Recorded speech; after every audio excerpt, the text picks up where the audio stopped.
G'day guys, Mac with the Outer Circle, and today we're going to be looking at the Night Lords, or the 8th Legion, Rites of War. We have 4 Rites of War now available to the 8th Legion, and there's a little bit of contention within the community about both the Dark Angels and Night Lords Rites of War, and whether the old Rites of War can still be used. Personally, I don't have a problem if you do use them, although I think in the spirit of things they have been passed over, to put it politely, in favour of these new Rites of War, especially where the new ones are basically the old ones redone, such as the Raven Wing or the Terra Assault.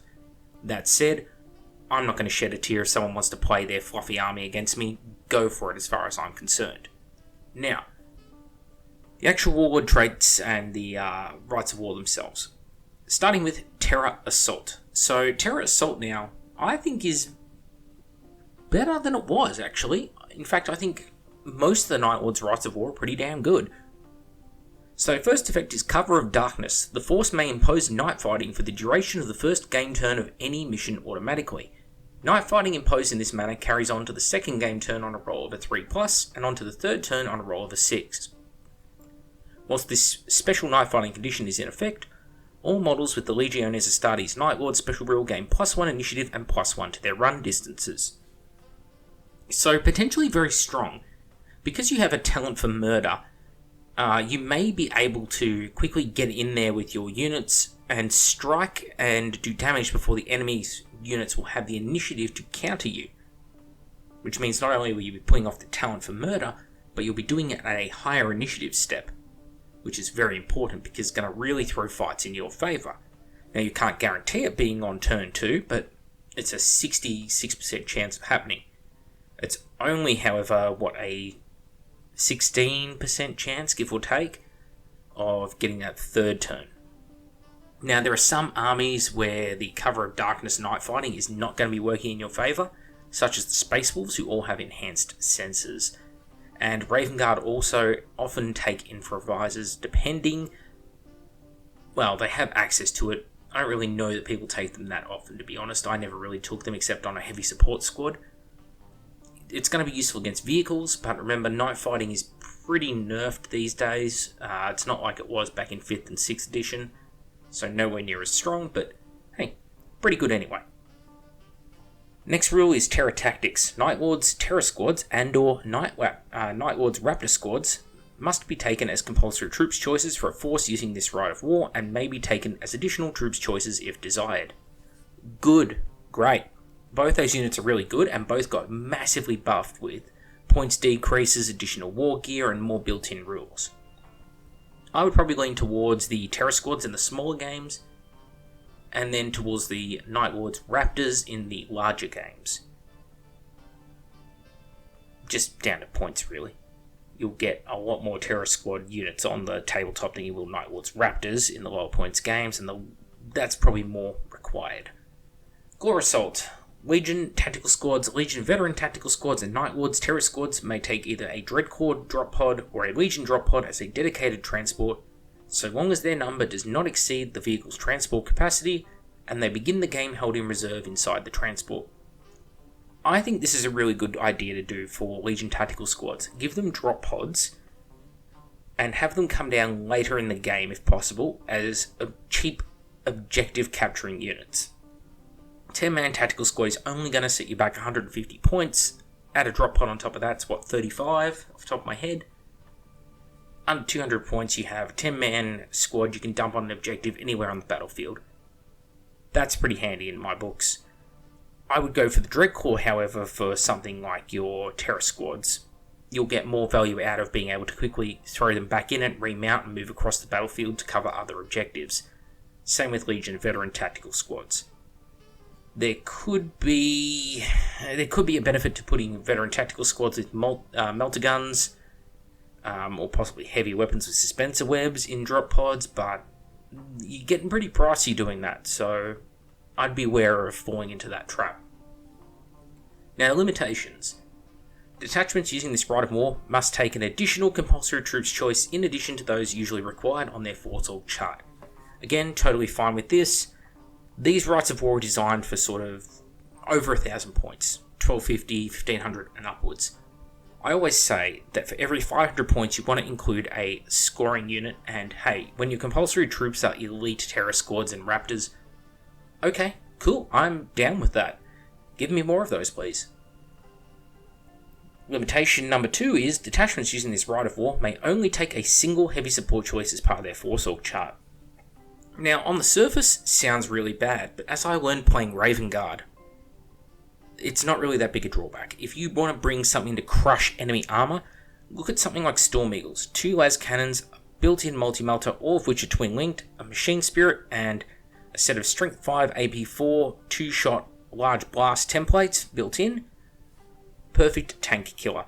I would often fly my Storm Eagles on diagonally across the table, pick armoured units, Terminators, things like that, hit them with all that anti-vehicle, low AP, high-strength weaponry, and then use the power of the machine spirit to fire that big ordnance template into something else. Plus, you're adding anti-aircraft fire to the force.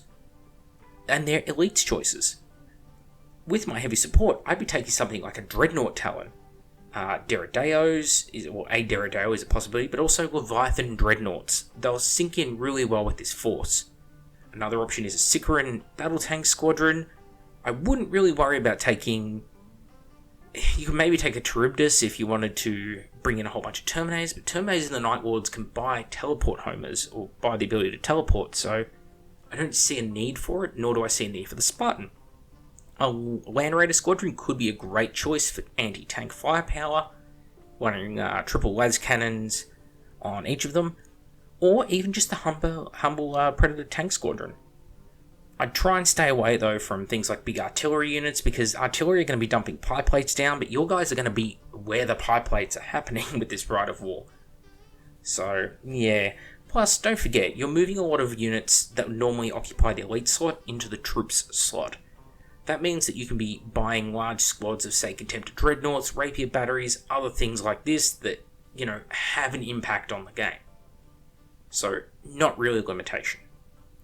The last limitation is the controlling player may not take a fortification or other Space Marine Legion allied detachment, and it's no real loss to you. This Rite of War is fantastic on its own. Next we have the Swift Blade, which is a bike-based Rite of War. Detachments with this Rite of War have a rule called No True Leaders, and they must take a minimum of 3 compulsory HQ choices, and may take up to 5 HQs regardless of the force organisation chart in use. Instead of the usual rules for selecting a Warlord, all of the HQs in this detachment are the Warlord, and instead of getting a Warlord trait, they all gain Crusader and Hatred Loyalist special rules. All of the HQs in this detachment must be slain to fulfill the conditions of any rule or objective that requires a Warlord to be removed from play as a casualty. So a bit to unwrap there. There are a lot of HQ choices that can't take bikes, such as a Master of Signals, Legion Herald, etc, etc.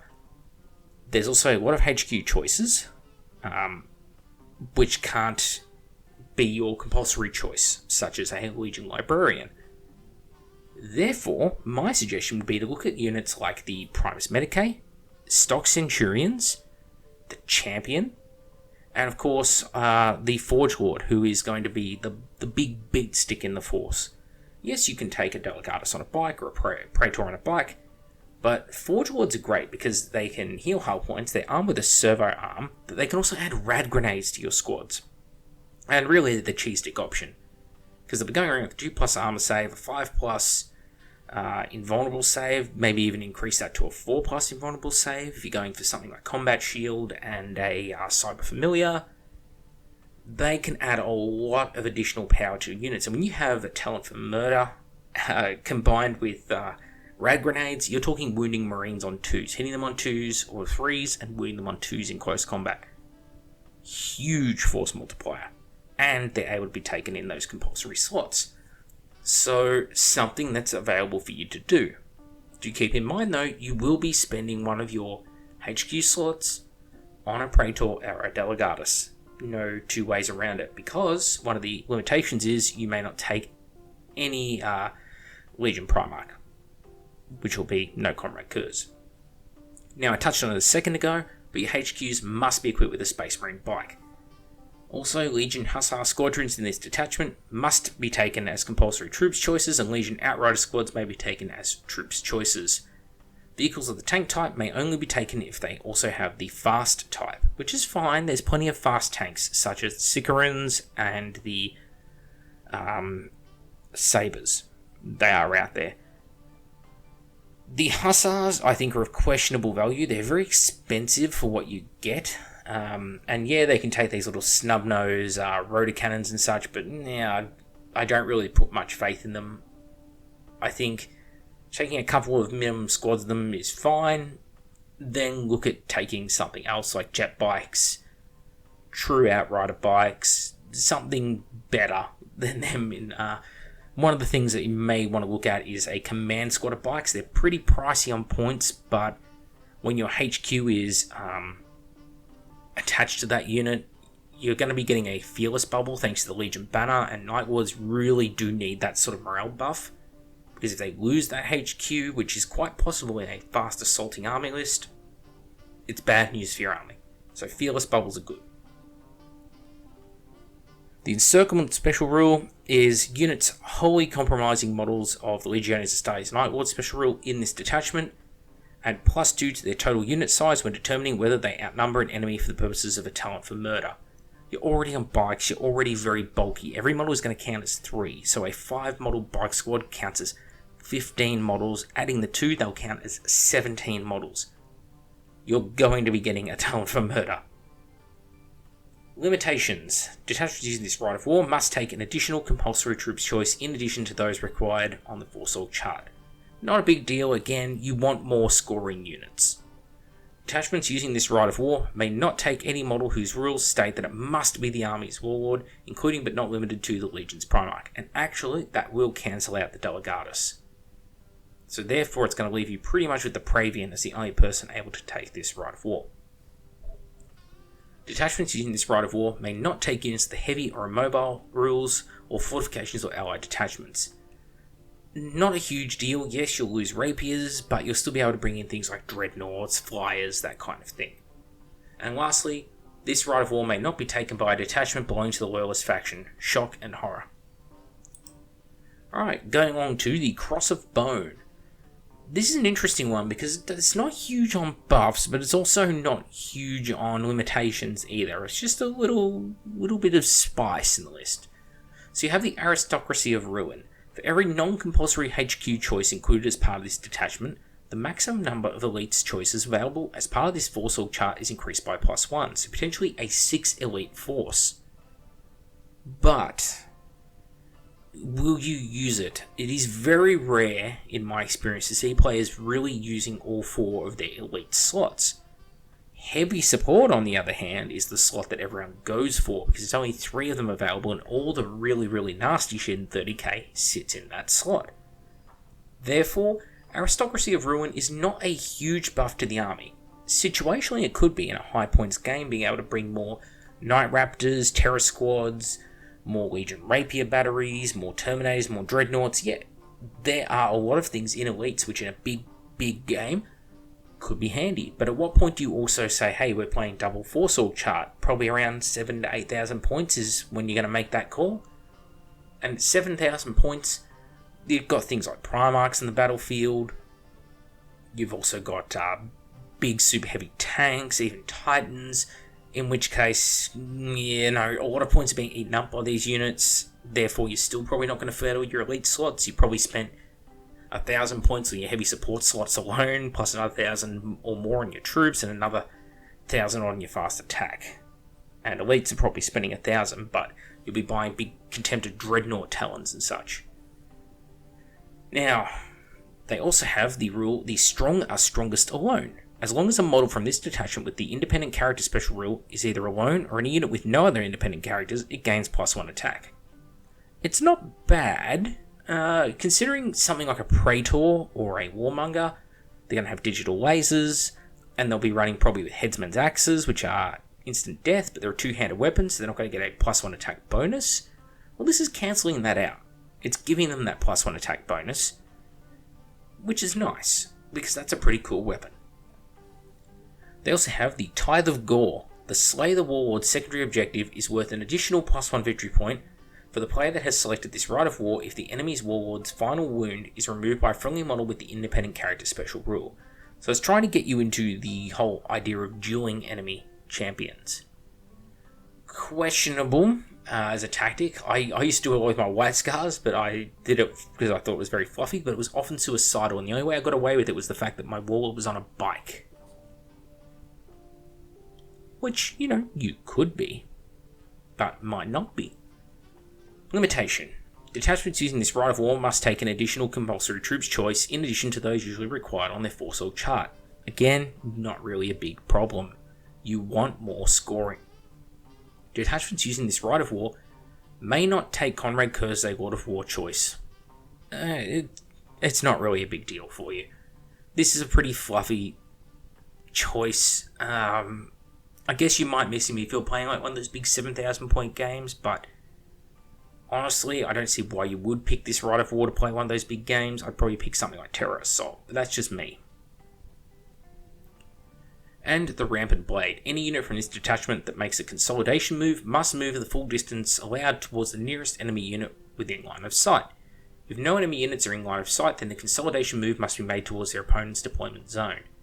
Very similar to some World Eaters rules, and frankly, a smart opponent will abuse this. I would use something like a Dreadnought to try and convince enemy units to come its way. Enemy units that are going to be shaking their heads going, no, no, no, no, no, no, no, while they start walking out of their will towards it. But it's not a huge limitation. Overall, Cross of Bone, pretty fun Rite of War. And lastly, we have the Bloodied Gauntlet. Now, the Bloodied Gauntlet is a weird one. The whole idea of it is essentially throwing your own troops into the meat grinder in order to claim the victory, an attritional warfare, as it were. So all compulsory choices in this detachment must begin the game deployed on the table. So that's going to be your HQ and your 2 troops choices. But remember, if you're playing Zone Mortalis, depending what list you're using, attacker, defender, that kind of thing, you could be talking a HQ, an elite, a troops, etc. These units gain the Zealot special rule, and if destroyed, do not grant the opposing player any victory points regardless of the mission being used. Questionable value there, because only going to be a couple of units. Through death, victory. If the game ends as a draw, or with the player that has chosen this Rite of War as the loser, then that player gains plus D3 victory points if all of their compulsory choices have been destroyed. Units from this detachment entering play from reserves after game turn 3 gain the Outflank special rule. Now, I'll get to the through death victory and such in a second because it ties into the limitations, so I'll read those out first. Detachments using this Rite of War must take an additional 2 compulsory elites choices. So now you've gone from 2 troops and a HQ to 2 troops, a HQ, and 2 elites that are going to be deployed on the table. Further to that, these must be infantry units and may not be equipped with Terminator armor of any kind. So you're going to be buying tactical squads here. I would say though, it would be really nice to try and think outside the box. If you can, for your compulsory choice, for your troops, try and take Assault Marines. Because part of this problem here is that you're not going to be taking too many vehicles, or you're going to be using reserves, things like that. Assault Marines are good because you can get them in the enemy's face early. And that means if they die early, you're helping yourself get towards that plus D3 victory points if possible. With your 2 compulsory elites choices, you're looking at basically Terror squads, Legion veteran tactical squads. Not bad units in and of themselves, but they're units that you kind of want to sacrifice to ensure you get the win, because you're going to get plus D3 victory points if you lose the game, but you lose these units.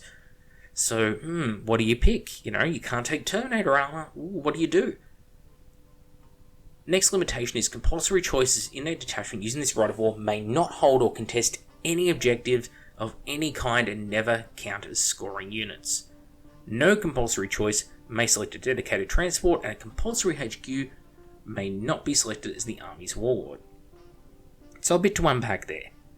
The never count as scoring thing, not really a problem. I'm saying go for Assault Marines because they don't do as well sitting on objectives as Tactical Marines do. Plus, the fact that you're going to be lacking in dedicated transport means no rhino rushing around the battlefield for your tacticals. Therefore, taking Assault Marines will allow you to sort of circumvent that rule a bit and place it to the whole Night Lords, Raptors, Death from the Skies sort of theme. Okay, that all works. The thing is, you're going to be taking 2 sets of elites choices that can't score, 2 sets of troops choices that can't score. You're going to spend better part of 1,000 points on HQs, elites, and troops that can't do any scoring, and you kind of want to die before you've even touched your foot on the battlefield. It doesn't leave you a lot to play with in low points games. That compulsory HQ choice may not be selected as the Army's Warlord, forces you to take at least a second HQ choice. On top of that, what your compulsory choice may be is therefore limited because you can't be taking any of those support officer choices. Your support officer, you'll need at least a Delegatus or a Praetor in your HQ choices in order to fill out that compulsory Force chart and Rite of War options. But they're going to be moving out of that compulsory Force chart in order to let someone else into it to fulfill this obligation. That means someone like a Librarian, Master of Signals, these HQs that normally they would fill that second or third slot. So they're not going to be available to you. So what you're going to be looking at is something like the Centurion with Crusade Honours, Champions, Chaplains, units like that. They're going to be the ones that fill your compulsory HQ slot. It also means that you're going to have to go up to 3 HQs before you can get something like a Primus Medicae or a Librarian to fill that 3rd HQ slot, which means spending a lot of points on HQs. So really this Rite of War, fun as it is, you're talking like a 2,000 points plus Rite of War here before you can actually find that you're getting the units you really want into the army because you're spending so much on shit you don't want. So overall I'd say it's thematic, yes, but so are the Dark Angels ones. Thematic does not necessarily equal good. And in this case I think underwhelming is the name I will tag it with. But there you go. That's 4 new Rites of War for the Night Lords. I think 3 of them are pretty good. 2 of them I think are fantastic. Especially the Terror Assault one now. That is just going to be a go-to. I think most Night Lords armies are going to play that because it lets them use all their fun units. It doesn't really have any limitations that ruin your game. And it doesn't have any nonsensical rules like the Deathwing's Rite of War did, where you're like, hey, here's an objective enemy choice. Please, have it. Have victory points every turn. Oh, what's that? I must put a special snowflake unit on it in order to score. Oh, goody. None of that's happening with the Night Lords, which is great to see. So really well written, I think, for the Rites of War. They do have some fun little quirks to how they're written, though, with things like you can take a compulsory HQ, but you can't fill the compulsory slot, yada yada, whatever. They're still fun. So I hope this helped people with their Night Lords games and understanding what they're doing. Next time out, we'll be looking at Blood Angels, and we're looking at the Iron Hands in the next sets of Rites of War. So that'll be pretty fun. And then, of course, after that, it's going to be a triple act. We're going to be looking at World Eaters, Ultramarines, and the Death Guard. So I'm Mac with the Outer Circle. Thank you all for watching, and we'll see you all next time.